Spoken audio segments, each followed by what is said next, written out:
আসসালামু আলাইকুম, কেমন আছো সবাই? আজকে ফিজিক্স ভৌত পাঠের 22 নং ক্লাস। আজকের ক্লাসে আমরা প্রবাহী পদার্থ নিয়ে আলোচনা করব, নতুন অধ্যায়। ঠিক আছে, ওকে।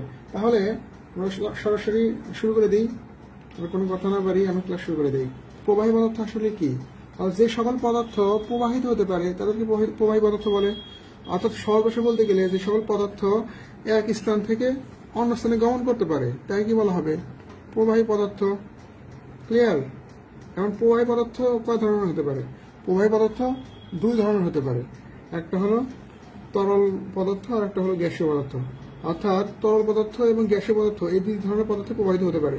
সলিড পদার্থ কোনো সময় প্রবাহিত হতে পারে না।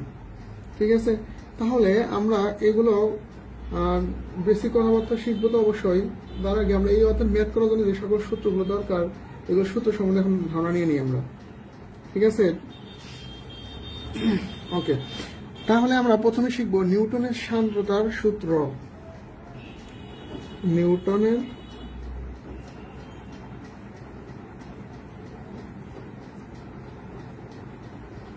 সান্দ্রতার সূত্র। ওকে, এখন এটা একদম ইজি একটা বিষয়, তোমরা একটু মনোযোগ দাও, মনোযোগ দিলে বুঝতে পারবে নিউটনের সান্দ্রতার সূত্র কি। দেখো এখানে নিউটনের সান্দ্রতার সূত্র লিখেছি না, তাহলে তোমাকে জানতে হবে সান্দ্রতা কি, তাই না? সান্দ্রতা কি তাহলে বলতে পারবে কেউ?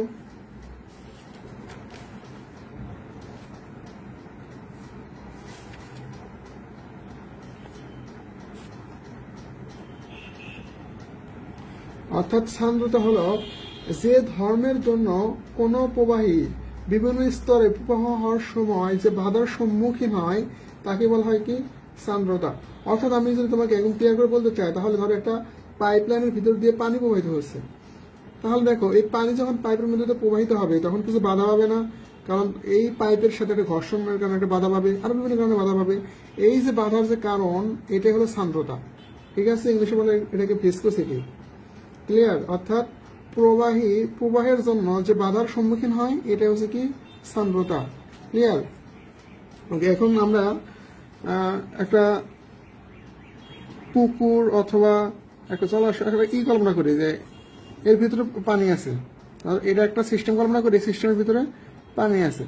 এখন এই সিস্টেমের ভিতরে পানি আছে, এই সিস্টেমের ভিতরে পানি আছে। তো এইখানে যদি আমি একটা প্লেট রাখি, পানি প্রবাহিত হয় না। যদি এই সিস্টেমের ভিতরে যদি এই প্লেটটাকে আমি রেখে দিই, এই প্লেটের ক্ষেত্রফল হলো এই ক্ষেত্রফল বিশিষ্ট একটা পাতলা প্লেট যদি আমি পানির ভিতরে রাখি তাহলে কি হবে? অবশ্যই প্রবাহিত হবে না। কোন দিকে প্রবাহিত হবে? যেদিকে স্রোত থাকবে, যেদিকে পানি প্রবাহিত হবে সেদিকে প্লেটটা প্রবাহিত হবে, ঠিক না? অর্থাৎ একটা সিস্টেমের মধ্যে কিছু পরিমাণ পানি আছে, এই পানিটা এদিকে প্রবাহিত হচ্ছে। এখন কিছু পানি থেকে কিছু পরিমাণ নিচে গিয়ে যদি একটা প্লেট রাখো, পাতলা প্লেট, তাহলে অবশ্যই সেটা কি হবে? প্রবাহিত হবে, তাই না? ধরে নিলাম সেটা ভি বেগে প্রবাহিত হইতেছে, এবং এই যে পানির যে পানির তলটা এটা না, তাহলে আমরা ধরে নিলাম যে পানির তল থেকে এই প্লেটটা অয় উচ্চতায় আছে। তো বুঝতে পারছো নাকি কি বললাম? বললাম একটা সিস্টেমের ভিতরে কিছু পরিমাণ পানি প্রবাহিত হইতেছে, এবং এই সিস্টেমের ভিতরের দিকে আমি একটা ওই সিস্টেমের ভিতরের দিকে আমি একটা পাতলা পাত রাখলাম, এবং ওই পাতের ক্ষেত্রফল দেওয়া আছে এ। এখন দেখো যেহেতু পানি প্রবাহিত হয়ে গেছে, তাহলে কি এখানে পাতটা কি বসে থাকবে নাকি বসে থেকে চা খাবে? অবশ্যই চা খাবে না। কি করবে? অবশ্যই পানির সাথে এটাও প্রবাহিত হবে, তাই না? আমি এটা বললাম যে এটা কি হইতেছে? ভি বেগে প্রবাহিত হচ্ছে। ক্লিয়ার? ওকে। এবং এটা বললাম যে এই যে তরলের যে একদম নিম্ন প্রান্ত, অর্থাৎ তরলের যে একদম তলদেশ, সেই তলদেশ থেকে এই প্লেটটাকে আমরা ওয়াই মিটার উচ্চতা রেখেছিলাম, তাই না? এখন দেখো এই প্লেটটাকেই যদি আমরা একটু উপরে উঠাই তাহলে কি হবে? সামান্য উপরে উঠাও, এই প্লেটটাকে কি করছো? জাস্ট এখান থেকে একটু উপরে উঠাইছে। আমরা বললাম যে এটা ডেল ওয়াই পরিমাণ উপরে উঠাইছি, খুবই সামান্য পরিমাণে। চিত্র তো অনেক দূরে আগাইছি, কিন্তু এত না, সামান্য পরিমাণ উপরে উঠাইছি। তাহলে কি হবে? আচ্ছা, আমরা যদি একটা প্লেটকে যদি একদম তলের উপরে প্রান্তে রাখি তাহলে কি হবে? এটা প্রবাহিত হবে না, কারণ স্রোত আছে এইদিকে, কিন্তু উপরের প্রান্তে বেগটা একটু বেশি হয়। কারণ কি? কারণ এখানে একটু বাধা কম থাকে, চাপ কম থাকে, সেজন্য কি হয়? উপরের প্রান্তে একটু বেগ বেশি পাওয়া যায়। এবং পানির উপর প্রান্ত থেকে যত নিচের দিকে নামা যায় ওই বস্তুটার বেগ তত কমতে থাকে। কেন কমতে থাকে? কারণ দেখো যত তুমি এই পানির উপরে দেশ থেকে তলদেশে যাবা তত ধীরে ধীরে কি হবে, প্রেশার বাড়বে না? তাহলে এখানে একটা প্রেশার কাজ করবে এই পাতের উপরে। আবার দেখো যত নিচের দিকে যাবা তত ঘর্ষণ বল বেশি হবে, কারণ কি যত নিচের দিকে যাবা তত সেখানে কি স্রোতের মান কম, তাই না? এবং ঘর্ষণ বলের মান বেশি, সেহেতু কি হবে নিচের দিকের যে বেগটা তার থেকে যত উপরের দিকে উঠবা সেখানে বেগের মানটা কি হবে, বেশি হবে। তার মানে এই প্লেটটা যেহেতু একটুখানি উপরে উঠাইছি, তার মানে এইখানের যে বেগ ছিল এই বেগ আছে কিছু পরিমাণ বেগ এখানে বৃদ্ধি পাবে। তাহলে আমরা বলতে পারবো যে এটা কত বৃদ্ধি পাবে, বলতে পারবে কি কত বৃদ্ধি পাবে? এখানে জানি না, তো কিছু পরিমাণ হলেও বৃদ্ধি পাবে। এখন কথা হলো যেহেতু খুবই সামান্য পরিমাণ উপরে উঠেছি, এজন্য ধরে নিলাম যে খুবই সামান্য পরিমাণ বেগটা বৃদ্ধি পাবে, অর্থাৎ ডেল ভি। আগে বেগ ছিল ভি, এই ভি এর চেয়ে তো কিছু বেশি হবে, এই বেশিটাই হলো ডেল ভি, অর্থাৎ কিছু পরিমাণ উপরে ওঠানোর কারণে কিছু পরিমাণ বেগ বৃদ্ধি পাইছে, তাই না? আরেকটা জিনিস চিন্তা করো তো, যদি প্লেটটা এদিকে প্রবাহিত হয় যে কোনো লিকুইডের মধ্যে দিয়ে, তাহলে এদিকে একটা বাধা বল কাজ করবে না? ওই লিকুইড একটা বাধা দিতে চাবে না এই প্লেটকে, বাধা বলটা হচ্ছে এফ। ঠিক আছে? তাহলে কি বললাম, যখন কোনো তরলের ভিতর দিয়ে কোনো বস্তু অথবা কোনো প্লেট প্রবাহিত হতে চায় তখন ওই তরলের দ্বারাই এটা একটা বাধাগ্রস্ত হয়, তাই না? তরল একটা বাধা দিতে চায় না, এই বাধাটাকে আমরা এফ দ্বারা প্রকাশ করলাম, এটা হচ্ছে বাধা বল। একে বলা হয় সান্দ্র বল। এই বাধা বলের আরেক নাম কি? সান্দ্র বল। এই এফের আরেক নাম কি? সান্দ্র বল। ঠিক আছে? তাহলে দেখো তো এখান থেকে আমরা বলতে পারবো যে এই প্লেটটা ডি ওয়াই উপরে ওঠানোর কারণে ডেল ভি বেগ বৃদ্ধি পেয়েছে, এটা আমরা বলতে পারবো। তাহলে লিখবে কেমনে? ডেল ওয়াই এর জন্য, মানে ডেল ওয়াই উচ্চতা বৃদ্ধির জন্য বেগের পরিবর্তন হলো ডেল ভি, তাই না? এখন যদি তোমাকে আমি বলি এক এর জন্য বেগের পরিবর্তন কত হবে, তাহলে কি হবে? ডেল ভি ভাগ ডেল ওয়াই। ঠিক আছে? আচ্ছা, এই যে ডেল ভি ভাগ ডেল ওয়াই পেলাম না আমরা, এটাকে বলা হয় বেগের ঢাল বা নতি। এখান থেকে কিছু পরিমাণ বেগ বৃদ্ধি পাইছে না, একে যদি তোমরা ঢাল আকারে বলতে চাও অথবা বলো বেগের ঢাল কত, বেগের নতি কত, তাহলে এটাকে আমরা বলতে পারবো বেগের ঢাল বা নতি, অর্থাৎ বেগের ঢাল বা নতিকে ডেল ভি বা ডেল ওয়াই দ্বারা প্রকাশ করা হয়। ঠিক আছে? অর্থাৎ ডেল ভি এর ডেল ওয়াই উচ্চতা বৃদ্ধির জন্য এর বেগের পরিবর্তন হলো ডেল ভি। তাহলে একের জন্য বেগের পরিবর্তন কত হবে? ডেল ভি ভাগ ডেল ওয়াই। ক্লিয়ার? তাহলে আমরা বলতে পারবো বেগের ঢাল বা নতি এটাই ডেল ভি ভাগ ডেল ওয়াই।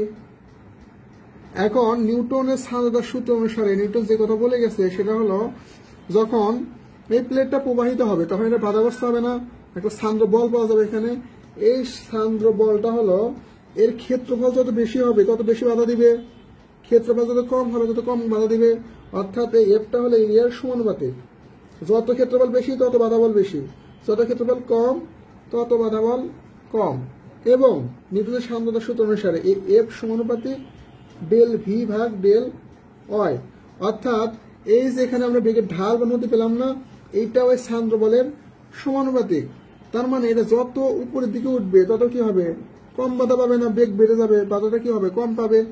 তার মানে এই যে বেগের ঢাল বা নতি এটা হলো সান্দ্র বলের সমানুপাতিক।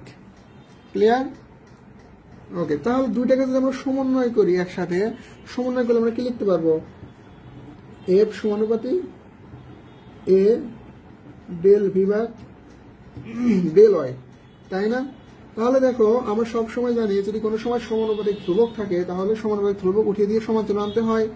তাহলে সেমলি এখানে আমরা কি লিখতে পারবো? এফ ইকুয়াল টু, যেহেতু সমানুপাতিক চিহ্ন থেকে সমান চিহ্ন আসছে তাহলে একটা ধ্রুবক আসবে। তাহলে ধ্রুবক হিসেবে কি আসবে এখানে? যেহেতু এটা সান্দ্রতার অধ্যায়, প্রবাহীর অধ্যায়, তাহলে এখানে প্রবাহী সম্পর্কিত ধ্রুবক আসবে। অর্থাৎ এখানে আমরা বলছিলাম প্রথমে সান্দ্রতা কাকে বলে? কোনো প্রবাহিত হওয়ার সময় যে বাধাগ্রস্ত হয় তাকে বলা হয় কি? সান্দ্রতা। এজন্য এখানে সান্দ্রতা হিসেবে ধ্রুবক আসবে, এই ধ্রুবকটাকে প্রকাশ করা নিটা দ্বারা, নিটা এ ডেল ভি ভাগ ডেল ওয়াই। তাহলে নিউটনের সান্দ্রতার সূত্র আমরা কি পেলাম? এফ ইকুয়াল টু নিটা এ ডেল ভি ভাগ ডেল ওয়াই। আমাদের ম্যাথ করতে এই সূত্রটা দরকার হবে। এখন আমরা এখান থেকে আরেকটা জিনিস শিখবো। দেখো, যদি আমরা এরিয়াটাকে এপাশে গুণ আকার আছে, এপাশে আসলে কি হয়ে যাবে? ভাগ হয়ে যাবে না? তাহলে কি লেখা যাবে? এফ ভাগ এ ইকুয়াল টু নিটা ডেল ভি ভাগ ডেল ওয়াই, তাই না? আচ্ছা দেখো তো, আমরা এই এফ ভাগে আমরা শিয়ার স্ট্রেস নির্ণয় সূত্র শিখছিলাম, পীড়ন নির্ণয় সূত্র এস ইকুয়াল টু এফ ভাগ কে শিখছিলাম না এটা? তাহলে আমরা এফ ভাগে এর পরিবর্তে লিখতে পারবো শিয়ার স্ট্রেস ইকুয়াল টু নিটা ডেল ভি ভাগ ডেল ওয়াই। দেখো আমাদের যদি কোনো সময় বলা হয় যে সান্দ্র বলের মান বের করো, আমরা বের করতে পারবো না? নিটা এ ডেল ভি ভাগ ডেল ওয়াই। যদি বলা হয় শিয়ার পীড়নের মান নির্ণয় করো, তাহলে হবে কি নিটা ডেল ভি ভাগ ডেল ওয়াই। ক্লিয়ার? তাহলে এই সূত্রটা আমাদের কাজে লাগবে। এই সূত্রের মেয়াদ আমাদের বইয়ে দেওয়া নাই, কিন্তু আসতে পারে। ঠিক আছে, ওকে। এখন আমরা দেখে নেই আমরা কি প্রকাশ করলাম কাকে কি দ্বারা। আমরা এফ সমান কি বললাম? সান্দ্র বল। এ তো তোমরা সবাই জানি ক্ষেত্রফল, তাই না? ডেল ভি মানে কি? ডেল ভি মানে ওই ক্ষুদ্র বেগ, এবং বেগ বৃদ্ধি পাইছে, বেগ বৃদ্ধি। ডেল মানে এই সেটুকু উচ্চতা বৃদ্ধি করছে, অথবা আমরা বলতে পারবো পুরুত্ব বলতে পারবো। অর্থাৎ এই দুটো প্লেটের মাঝে কিছু পরিমাণে অয়েল আছে না, তেল আছে না, এটাকে আমরা বলতে পারবো কি? যে অয়েলের পুরুত্ব অথবা উচ্চতা। ঠিক আছে, ওকে। আর কি কি আছে এখানে? আর একটা নতুন আসলে হচ্ছে নিটা। এটা হলো সান্দ্রতার গুণাঙ্ক, সান্দ্রতার গুণাঙ্ক। এখানে দেখো আমাদের বলটাও পরিচিত, বলের একক নিউটন, ক্ষেত্রফলটাও পরিচিত, এনকে মিটার স্কোয়ার, ডেল ভি বেগের একক মিটার পার সেকেন্ড, পুরুত্বের একক মিটার। কিন্তু সান্দ্রতার গুণাঙ্ক এটাকে আমরা শিখেছি? এর আগে তো আমরা সান্দ্রতার এককটা শিখি নাই। তাহলে এখন আমরা শিখবো সান্দ্রতার একক। ঠিক আছে, তাহলে দেখো আমরা সূত্র পাইছিলাম কি? মেন সূত্র এফ ইকুয়াল টু নিটা এ ডেল ভি ভাগ ডেল ওয়াই। এখান থেকে যদি আমরা বলি নিটার মান কত হবে, তাহলে কি বলবা? F into del Y divided ভাগ এ ভাগ ডেল ভি। তাহলে এখান থেকে আমরা এককটা বের করবো, নিটার একক বের করবো। এফ এর একক কি? বলের একক হচ্ছে নিউটন, ইন্টু ডি ওয়াই পুরোটার একক কি? মিটার, এর একক কি? মিটার স্কোয়ার, আর বেগের একক কি? Metre per second. তাহলে দেখো newton metre, metre square into metre, এই সেকেন্ড নিচে ভাগাকার ছিল না, উপরে কি হয়ে গেল? গুণ হয়ে গেল। মিটার মিটার কাটাকাটি, তাহলে কি থাকে? Newton metre square into second, তাই না? আবার দেখো তো এই নিউটন পার মিটার স্কোয়ার সমান লেখা যায় প্যাসকেল, চাপের একক কি? প্যাসকেল বা নিউটন পার মিটার স্কোয়ার, অর্থাৎ নিউটন পার মিটার স্কোয়ার সমান লেখা যাবে প্যাসকেল, তাই না? Pascal second. তাহলে আমরা এই সান্দ্রতা গুণাঙ্কের একক কি পেলাম এখান থেকে? Pascal second. ঠিক আছে, ওকে। আচ্ছা দেখি এখান থেকে আর কিছু একক পাওয়া যায় কিনা। তা আবার আমরা বলতে পারি না এটা একক newton metre per newton metre square per second, sorry newton second per metre square, এটাও তো একক হয়েছে। আমরা নিটার একক, সান্দ্রতা গুণাঙ্কের একক, প্যাসকেল সেকেন্ডও বলা যায়, newton second per metre square বলা যায়, তাই না? দেখি এটাকে আর কোনোভাবে ভাঙানো যায় কিনা। তাহলে কি করতে হবে? দেখো এই লাইন থেকে আমরা লিখতে পারবো newton metre square per second, এরকম না? এগুলো একটু ভেঙে লিখো। নিউটন সমান কি লেখা যায়? KG meter per second square, আর নিচে একটা আছে কি? Meter square into second. দেখো তো এই মিটারের সাথে একটা মিটার কাটাকাটি করতে থাকে মিটার, এই সেকেন্ডের সাথে একটা সেকেন্ড কাটাকাটি করে থাকে সেকেন্ড। তাহলে বলতে পারবো কেজি মিটার সেকেন্ড। তাহলে একটা একক হইল, তাই না? তাহলে সান্দ্রতা গুণাঙ্কের এককে তিন ভাবে থাকতে পারে তোমাদের বইয়ে। কোনো কোনো সময় থাকবে প্যাসকেল সেকেন্ড, কোনো কোনো ক্ষেত্রে থাকবে newton per metre square into second, কোনো কোনো ক্ষেত্রে থাকবে KG per metre per second. Clear? তাহলে আমাদের কি আর সান্দ্রতা গুণাঙ্কের একক নিয়ে ঝামেলা হবে? অবশ্যই না, তাই না? ওকে। তাহলে আমাদের যদি ম্যাথ করার সময় আমাদের আসে যে একটা বস্তু সান্দ্র বলের মান দেওয়া আছে, ক্ষেত্রফল দেওয়া আছে, উপরে ওঠার কারণে এর বেগটা এত হলো এবং পুরুত্ব দেওয়া আছে এত, সান্দ্র গুণাঙ্ক নির্ণয় করো। পারবা না? তোমাদের বইয়ের টাইপ 1 এর ম্যাথ এই একটা সূত্রতে হয়ে যাবে। ঠিক আছে, তাহলে আমরা পরবর্তী প্রবেশ নিয়ে আলোচনা করি। ঠিক আছে, ওকে। এখন আমরা স্টোকসের সূত্র অথবা স্টোকস ল নিয়ে আলোচনা করবো। ঠিক আছে, এর আগে আলোচনা করলাম নিউটনের সূত্র নিয়ে, এখন আলোচনা করবো স্টোকসের সূত্র নিয়ে। তাহলে স্টোকস কি মতবাদ দিচ্ছে একটু দেখি। দেখো তো তবে একটা গ্লাসের ভিতরে অথবা একটা পাত্রের মধ্যে কিছু পরিমাণ পানি আছে, এর ভিতরে কিছু পরিমাণে পানি আছে। এখন বললাম যে এখানে ছোট একটা বস্তু নিচে দিকে যাচ্ছে, অর্থাৎ ধরো যে এক গ্লাস পানির মধ্যে তুমি একটা মার্বেল ছেড়ে দিচ্ছ, তাহলে কি হবে? নিচের দিকে যাবে না? তো নিচের দিকে যখন যাবে তখন এটা বেগে যাবে কিন্তু, তাই না? বললাম এটা ভি বেগে যাবে। এই যে বস্তুটা আছে নিচের দিকে যাচ্ছে, তাহলে এটা বাধা দেবেন, এখানে এফ বলে বাধা প্রদান করবে। আবার তুমি যেই বস্তুটা নিচে দিয়ে ফেলাইছো তার একটা ব্যাস আছে না, অথবা ব্যাসার্ধ আছে, বললাম আর ব্যাসার্ধ বিশিষ্ট বস্তুটা, ঠিক আছে? এখন দেখো এখান থেকে আমরা কি বের করতে পারি। আবার দেখো প্রত্যেকটা তরলেরই একটা নির্দিষ্ট সান্দ্রতার গুণাঙ্ক আছে না, এটা আছে নিটা। তো স্টোকের সূত্র অনুসারে এর আগে যখন নিউটন আলোচনা করছিল তখন একটা ক্ষেত্রফল বিশিষ্ট বস্তু আলোচনা করছিল, তাই না? আর এখানে স্টোক বলতেছে যদি কোনো ব্যাসার্ধ বিশিষ্ট বস্তু, মানে যা ব্যাস আছে এরকম একটা বস্তু যদি তুমি পানির মধ্যে ছেড়ে দাও, তাহলে যে বাধাটা পাবে সে বাধাটা পাবে কার সমানুপাতে? ওর ব্যাসার্ধ যত বেশি হবে ওর বাধা বল তত বেশি হবে। তারপরে বলতেছে এটা যত বেশি বেগে নিচে থেকে পড়বে তত বেশি বাধা বল দিবে, তাই না? আস্তে আস্তে পড়লে বাধা বল কম দিবে, জোরে পড়লে বেশি বাধা বল দিবে। তাহলে এফ সমানুপাতে কি লিখতে পারি? ভি, ঠিক আছে? আবার দেখো এটা যেটা একটা ভিসকোসিটি আছে এটাতে বাধা পাচ্ছেই, তাহলে যত ভিসকোসিটি বেশি পাবে তত তোমার বাধা বেশি পাবে। তাহলে আমরা বলতে পারবো না এফ সমানুপাতে নিটা। তাহলে স্টোকের সূত্র অনুসারে এফ তিনটা যদি একত্রে করো তাহলে এফ সমানুপাতে কি লেখা যাবে? নিটা ভি আর ক্লিয়ার। অতএব এই সমানুপাতে চিহ্ন উঠলে একটা সমান চিহ্ন আসবে।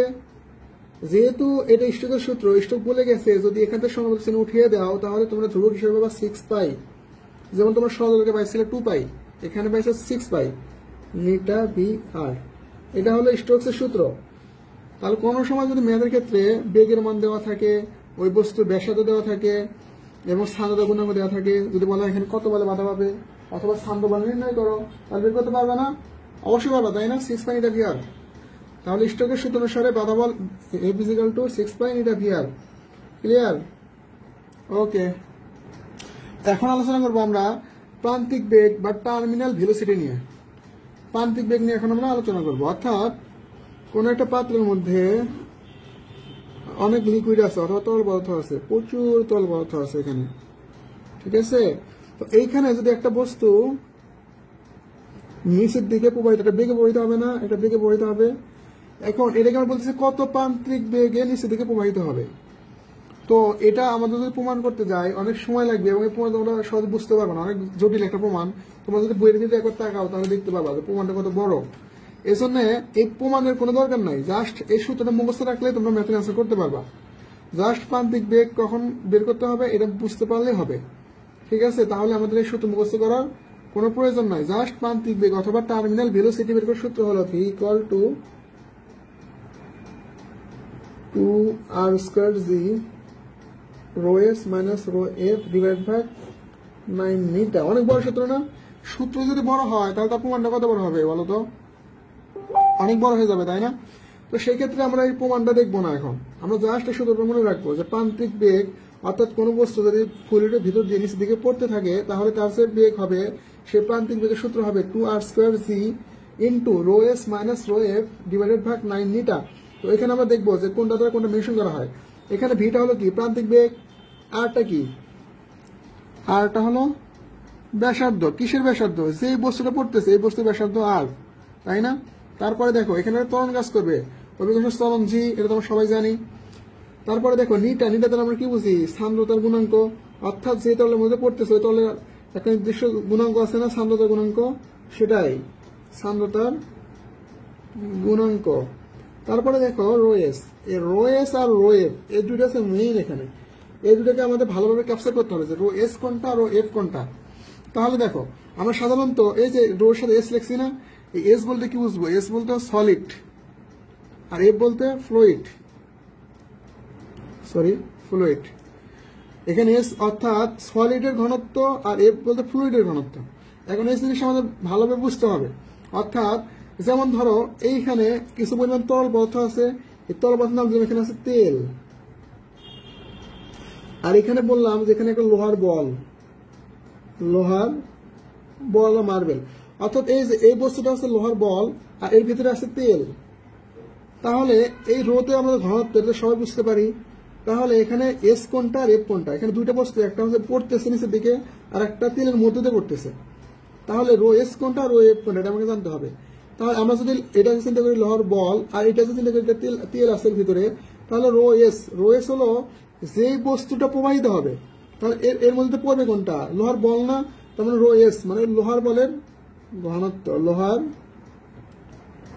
বলের ঘনত্ব, অর্থাৎ যেটা প্রবাহিত হবে তার ঘনত্ব রো এস। আর রো এফ মানে কি? ফ্লুইড, অর্থাৎ এর সিস্টেমের মধ্যে যে ফ্লুইড আছে তার ঘনত্ব, অর্থাৎ তেলের ঘনত্ব। ঠিক আছে, ক্লিয়ার? আচ্ছা দেখো, তোমাদের ক্লিয়ার করার জন্য একটা উদাহরণ দেই। বললাম এর ভিতরে পানি আছে, প্রচুর পরিমাণে পানি আছে এর ভিতরে। এখন এইখান থেকে একটা বুদবুদ তো বুঝো, বুদবুদ কি? বায়ু বুদবুদ, তাই না? বাতাসের একটা কণা বুদবুদ, বুঝো না? যে সাবান গায়ে মাখার পরে যদি ফু দাও এখান থেকে যে বুদবুদ বের হয় না, এইগুলো আছে বুদবুদ। এখন আমি বললাম এই একটা সিস্টেমের ভিতরে পানি আছে, এখানে প্রচুর পরিমাণে পানি আছে এখানে। এখন এখান থেকে একটু পরিমাণে বুদবুদ উপর দিকে উঠতেছে। এই বুদবুদগুলো কি হইতেছে? উপর দিকে উঠতেছে। তাহলে বলো দেখেন প্রবাহিত হবে কে? এই যে বুদবুদগুলো, সাবানের বুদবুদ, এগুলো উপর দিকে উঠতেছে না? তাহলে এখন বলো রো এস কোনটা রো এফ কোনটা? রো এস আর রো এফ। যেহেতু এই বুদবুদগুলো উপর দিকে উঠতেছে, তাহলে রো এস সমান আমরা কি বলতে পারি? যেটা বুদবুদের ঘনত্ব, তাই না? আর এই সিস্টেমের ফ্লুইড হিসেবে কি ইউজ করা হয়েছে? পানি, তার মানে পানির ঘনত্ব। কনফিউশন আছে তাহলে? আর অর্থাৎ যেটা হবে সেটা এখানে নিতে হবে এভাবে। এখন দেখো এখানে হলো পানিটা হলো রো এফ আর রো এসটা হলো ওই বাতাসের কণাটা, তাই না? এখন তোমাকে আরেকটা উদাহরণ দেয় এখানেই। দেখো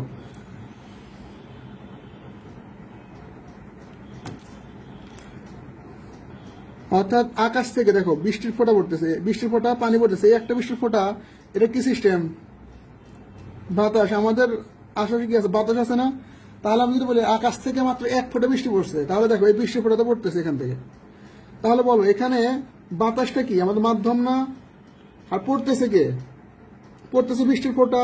তাহলে রো এস কোনটা রো এফ কোনটা বলো তো?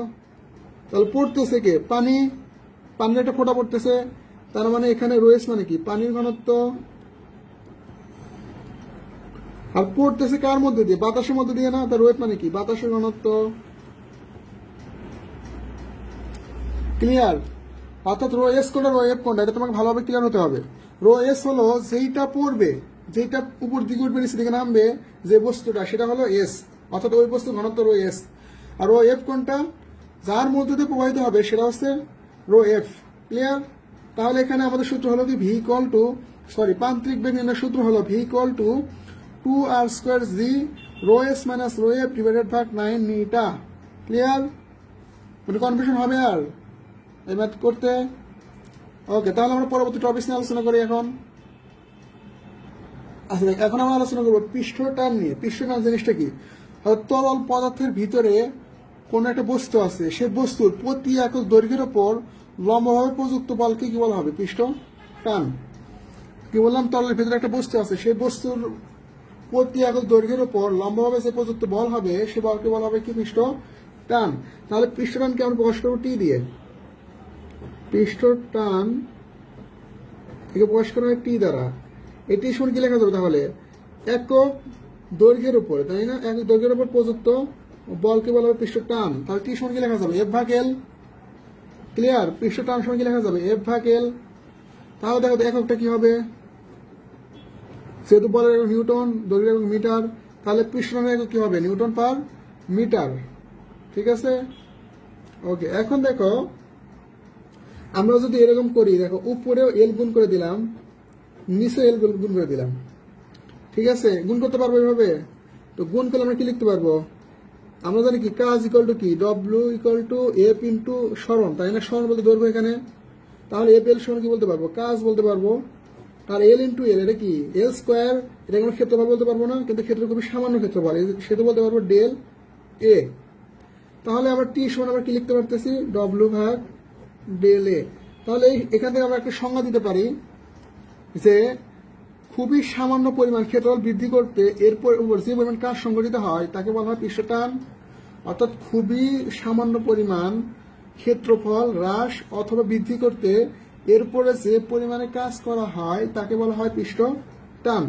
অর্থাৎ আমাদের কিছু মনে না রাখলেও এই জাস্ট দুটো সূত্র মনে রাখবো, একটা টি ইকুয়াল টু ডব্লিউ ভাগ এ, টি ইকুয়াল টু এফ ভাগ এল। অর্থাৎ কোনো সময় যদি পৃষ্ঠটান বের করতে বলে, যদি কাজ এবং ক্ষেত্রফলে পার্থক্য দেওয়া থাকে তাহলে বের করতে পারবো। আবার যদি বলে পৃষ্ঠটান বের করো, বলের মান দেওয়া আছে, দৈর্ঘ্যের মান দেওয়া আছে, তাহলেও বের করতে পারবো। ঠিক আছে, তাহলে দেখো এখান থেকে আমরা পেলাম পৃষ্ঠটানের একক নিউটন পার মিটার। এখান থেকে আমরা কি পাবো দেখো তো, এখান থেকে পাবো ডব্লিউ মান হচ্ছে জুল আর ডেল এর মান মিটার স্কোয়ার। তার মানে পৃষ্ঠটানের একক জুল পার মিটার স্কোয়ারও বলতে পারবো আমরা। এই পৃষ্ঠটানের একক বলতে পারবো নিউটন মিটার অথবা জুল পার মিটার স্কোয়ার, একই কথা। ঠিক আছে, তুমি যেটা বলবে আনসারে সেটা রাইট। তাহলে এখন আমরা আলোচনা করবো পৃষ্ঠ শক্তি নিয়ে। পৃষ্ঠ শক্তিটা আসলে কি? তাহলে পৃষ্ঠ টান বুঝলাম, তাহলে পৃষ্ঠ শক্তি। পৃষ্ঠ শক্তি কি? অর্থাৎ কোন তরলের ওই তলের ক্ষেত্রফল এক একক বৃদ্ধি করতে যে পরিমাণ কাজ সংঘটিত হয় তাকে পৃষ্ঠ শক্তি বলে। অর্থাৎ যদি আমরা এই ডব্লিউ ভাগ ডেল এ লিখি তাহলে এই পৃষ্ঠ টান না বলে পৃষ্ঠ শক্তি বলবে।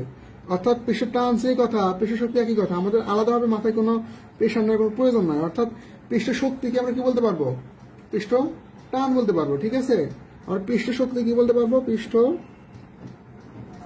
টান। তাহলে তো আমাদের কোনো সমস্যা নাই। তাহলে পৃষ্ঠ শক্তি সূত্র কি হবে? টি ইকুয়াল টু ডব্লিউ ভাগ ডেল এ। তাহলে আমাদের একটা টপিক কমে গেল না? যদি তোমাকে বলা হয় পৃষ্ঠ শক্তি কি, তাহলে কি বলবো? কোন তরলের তলের ক্ষেত্রফল এক একক বৃদ্ধি করতে যে পরিমাণ কাজ সাধিত হয় তাকে কি বলা হয়? পৃষ্ঠ শক্তি। আর পৃষ্ঠ শক্তিকে ই দ্বারা প্রকাশ করা হয়। যদি পৃষ্ঠ শক্তি বলে তাহলে ই সমান কি লিখতা? ডব্লিউ ভাগ ডেল এ। যেহেতু আমরা বললাম পৃষ্ঠ টান যে কথা, পৃষ্ঠ শক্তি একই কথা, তাহলে একটা সূত্র দাঁড়াইতেছে না? তার মানে এই টপিকটা আমরা যদি নাও পড়ি তাও আমাদের ম্যাথ করতে কোনো সময় কোনো ইফেক্ট ফেলবে না। ক্লিয়ার? ওকে, তাহলে দেখো আমাদের জাস্ট মনে রাখতে হবে দুটো সূত্র। একটা পৃষ্ঠ টানের সূত্র হলো ডব্লিউ ভাগ ডেল এ, আর একটা পৃষ্ঠ টানের সূত্র হলো এফ ভাগ এল, এবং পৃষ্ঠ টানের একক হলো নিউটন পার মিটার। জাস্ট এই দুইটা সূত্র মনে রাখলে আমার হয়ে যাবে। কেউ যদি মনে করে পৃষ্ঠ শক্তি কি, এটা আমি জানি না, বুঝতেছি না, এটা যদি বাল দিয়ে দাও কোনোদিনও ম্যাথ করতে কোনো রকম সমস্যা হবে না এবং বুঝতেও সমস্যা হবে না। ঠিক আছে, ওকে। তাহলে এখন আমরা নেক্সট টপিক নিয়ে আলোচনা করি। আমাদের পৃষ্ঠ টান এবং পৃষ্ঠ শক্তি সম্বন্ধে ধারণা পেলাম, তাই না? আচ্ছা, তাহলে আমরা একটুখানি মডিফাই করার চেষ্টা করি। দেখো আমরা কি জানি? টি ইকুয়াল টু ডব্লিউ ভাগ ডেল এ। অতএব ডব্লিউ সমান কি বলতে পারি? ডেল এ ইন্টু টি বলতে পারি। তাহলে যদি বলা হয় যে কাজ বের করো, তাহলে কাজ এর সূত্র কি হবে? কাজ equal to del A into T. একই কথা না? জাস্ট পৃষ্ঠ টানটা বের করতে বলে নাই, বলছে কাজ বের করো। পারবা না? এমনিতে পারবা এটা, তাই না? তাহলে এটা নিয়ে তো বলার কিছু নাই। এবং কাজ একক কি হবে? কাজের একক কি হয় দেখো তো? ডেলের একক হলো মিটার স্কোয়ার, এবং আমার পৃষ্ঠটার একক কি জানি? Joule per metre square. Metre square metre square কাটাকাটি, কাজের একক কি থেকে গেল? জুলই থাকলো। আর আমরা তো সবাই জানি সচরাচর যে অ্যাজ ইউজুয়াল কাজের একক কি হয়? জুল। ওকে, ঠিক আছে। তাহলে এখন আমরা পরবর্তী টপিকে চলে যেতে পারি। এখন তোমাদের পৃষ্ঠটার কিছু ম্যাথ নিয়ে আলোচনা করি। ধরো ম্যাথে লেখা আছে সাবানের বুদবুদ, সাবান বুদবুদ বা ফাবা বুদবুদ। ম্যাথ করার সময় কথা পাবা যে সাবান বুদবুদ বা ফাবা বুদবুদ বা দুধের স্বর, এইগুলো ম্যাথ করার ক্ষেত্রে কি হবে একটুখানি আলোচনা করি। আলোচনা করলে বুঝতে পারবা। তোমাদের ম্যাথের মধ্যে যখন থাকবে সাবান বুদবুদ, ফাবা বুদবুদ বা দুধের স্বর।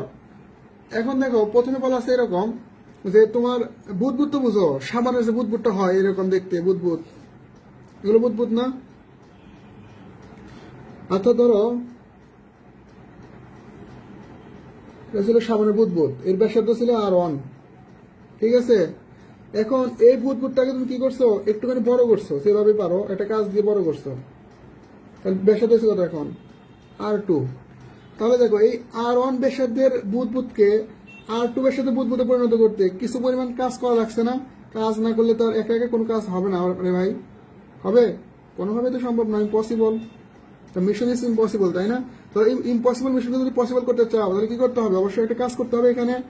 তাহলে R1 ব্যাসার্ধের একটা বুদবুদ আছে, এটাকে যদি আমরা R2 ব্যাসার্ধের পরিণত করতে চাই তাহলে এখানে আমরা অবশ্যই একটা কাজ করতে হবে। এখন বলছে কাজের পরিমাণ বের করো। তাহলে আমরা কি জানি? কাজ এর সূত্র কি পাইলাম? ডেল এ ইন্টু টি। এই মাত্র আলোচনা করলাম না এটা, ডেল এ ইন্টু টি। তাহলে বলো এটা ক্ষেত্রফল কত ছিল? এটা গোলকের ক্ষেত্রফল এর সূত্র কি? 4 পাই আর স্কোয়ার, বলতে এখানে R1 স্কোয়ার, এটা ক্ষেত্রফল 4 পাই R2 স্কোয়ার। এখন বলো তো ক্ষেত্রফল কতটুকু বৃদ্ধি পাইছে? বড় ক্ষেত্রফল মাইনাস ছোট ক্ষেত্রফল, তার মানে এর ক্ষেত্রফল ধরলাম A1 আর এই ক্ষেত্রফল ধরলাম A2। তাহলে বলতে পারবো না যে A2 মাইনাস A1 ডেল এর সমান ইন্টু টি। তাহলে এটির সঙ্গে কি লিখতে পারবো? 4 পাই R2 স্কোয়ার মাইনাস 4 পাই R1 স্কোয়ার ইন্টু টি। এখন তোমাদের প্রশ্ন হলো ভাই আমরা তো ম্যাথ করতেই পারবো সূত্র দিয়ে, এগুলো তো বোঝানোর দরকার নাই, তাই না? কিন্তু এখানে আমাদের একটা জিনিস খুবই ভালোভাবে খেয়াল করতে হবে। যদি প্রশ্নে দেওয়া থাকে সাবানের বুদবুদ অথবা ভাপা বুদবুদ অথবা দুধের স্বর, এগুলাকে কি করতে হবে? R1 ব্যাসার্ধ থেকে R2 তে পরিণত করতে হবে। তাহলে পৃষ্ঠটান কত হবে, অথবা ডব্লিউ এর মান কত হবে, অথবা কাজ কত হবে, এগুলো যদি তোমার কাছে চাই তাহলে মনে রাখতে হবে সবসময়, কান খুলে শুনে রাখো একদম মনোযোগ দিয়ে। সাবানের বুদবুদ, ভাপা বুদবুদ, দুধের স্বর থাকলে এখানে পৃষ্ঠটানটা দুইটা হবে। পৃষ্ঠটান কয়টা হবে? দুইটা। ক্লিয়ার? যদি ম্যাথে কোনো সময় বলা হয় সাবানের বুদবুদ, ফাঁপা বুদবুদ অথবা দুধের স্বর, সেক্ষেত্রে আমাদের পৃষ্ঠটান কয়টা নিতে হবে? অবশ্যই দুইটা। তাহলে আমাদের সূত্র কি ছিল? W equal to del A into T. এটা না হয় সূত্র এখন হবে কি? W equal to del A into 2t। Clear?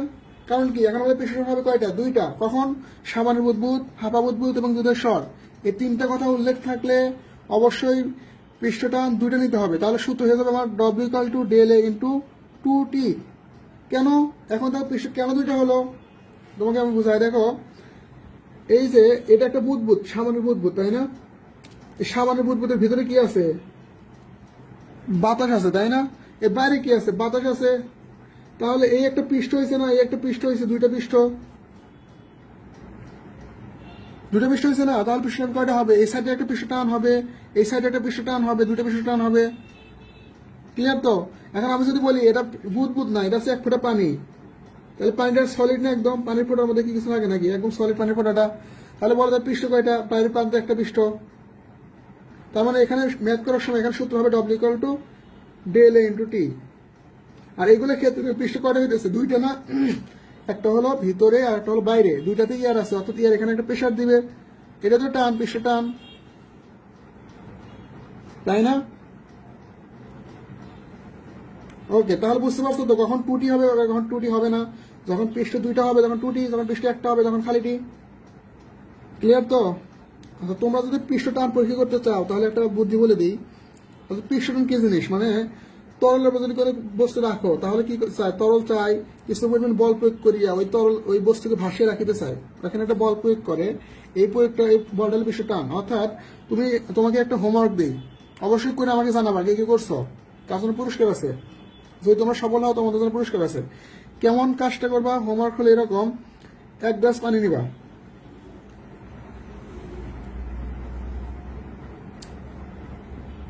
কাঁচের গ্লাস হলে ভালো হয় পরীক্ষাটা। 1 গ্লাস পানি নিবা, একদম সম্পূর্ণ ভরা পানি নিবা, একটুখানি ফাঁকা রাখতে পারো। 1 গ্লাস পানি নিবা, একদম ভরা পানি। কিভাবে পরীক্ষা করবে দেখো। তারপরে তুমি এখানে একটা সুই রাখবা, একদম চিকন একটা সুই রাখবা, এখানে রাখবা। তাহলে কি হবে? এই সুইটা ডুবে যাবে, নিচে চলে যাবে না? এটা তো যাবে, তাই না? অর্থাৎ 1 গ্লাস পানির মধ্যে একটা সুই ছেড়ে দাও, তাহলে কি হবে? সুইটা নিচে দিকে চলে যাবে। আচ্ছা, এখন তোমার কাজ হলো তুমি কি করবা? এখানে পানির ভিতরে 1 গ্লাস পানি রাখার পরে এখানে একটা টিস্যু পেপার রাখবা। আর টিস্যু পেপার রাখতে তো ডুবে যাবে না, এখানে একটা টিস্যু পেপার রাখবা এর উপরে, গ্লাসের উপরে। টিস্যু পেপার রাখার পরে ওর উপরে একটা সুই রাখবা, চিকন সুই রাখবা। তাহলে তো টিস্যু পেপারের উপরে সুইটা থাকবে, তাই না? কিছুক্ষণ পরে এই টিস্যু পেপারটা কি করবে? তরলটা গ্রাস করে নেবে না? অর্থাৎ টিস্যু পেপার ধীরে ধীরে ধীরে ধীরে পানি গ্রহণ করে ডুবে যাবে না? টিস্যু পেপারটা নিচে চলে যাবে। কিন্তু দেখবা তোমাদের যে কাছে সুই, এই সুইটা নিচে নামবে না, সুইটা ভাসতেছে পানিতে। পরীক্ষাটা করবা তোমরা, করে আমাকে জানাবা যে কি করছো। তাহলে সুইটা কেন ভেসে আছে বলতে পারবা? এই যে পানির যে একটা পৃষ্ঠ টানের কারণে এই যে এখানে একটা বল প্রয়োগ করতেছে, পৃষ্ঠ টান দিতেছে এখানে পানি, যে কারণে কি হয়েছে সুইটা ভেসে আছে। ক্লিয়ার? এটা হচ্ছে পৃষ্ঠ টান। এখন এই পৃষ্ঠ টান কে কে পরীক্ষা করবা? পরীক্ষা করলে আমাকে অবশ্যই জানাবা। আর এটা জানা দরকার হবে একটা চিকন সুই, একদম চিকন সুই, ঠিক আছে? একদম চিকন সুই এবং একটা টিস্যু পেপার এবং এক গ্লাস পানি এবং একটা গ্লাস। পরীক্ষাটি করে অবশ্যই আমাকে জানাবা। আচ্ছা, তাহলে আমরা বুঝলাম। আমরা আগের আলোচনা ফিরে যাই। সাবানু বুদবুদ, ফাবা বুদবুদ বা দুধের স্বর থাকলে পৃষ্ঠ হবে কয়টা? দুইটা। এখন যদি তোমাকে বলা হয় নিরেট বস্তু দেওয়া আছে প্রশ্নের মধ্যে, নিরেট বস্তু অর্থাৎ ধরো পানির কণা, এটা তাহলে পৃষ্ঠ কয়টা? একটা পৃষ্ঠ না? তাহলে ম্যাথ করার ক্ষেত্রে পৃষ্ঠটান কয়টা হবে? একটা হবে। ডব্লিউ ইকুয়াল টু কি হবে? Del A into T